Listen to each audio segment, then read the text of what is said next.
Everyone, and welcome to today's video. Today's video is going to be about how to log in to Punjab National Bank NetBanking.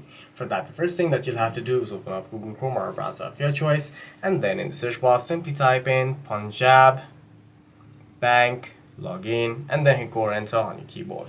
Tap on the first link saying Punjab National Bank Internet Banking, and then at the top right of your screen you can see a small login icon. Hit the login icon.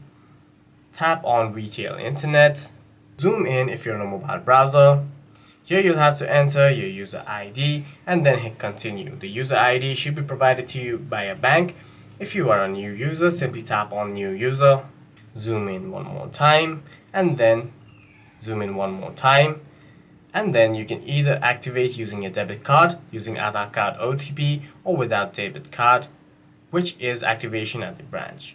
If you have a debit card, you'll get instant activation, so we're going to tap on using debit card. Here you'll have to enter your date of birth, your PAN card number along with your account number, hit verify, and the bank will verify your details and create your account for you. You may also have to set up your username and password. After setting it up, you can head back over to login and log into your account. For any further questions, please feel free to leave a comment down below.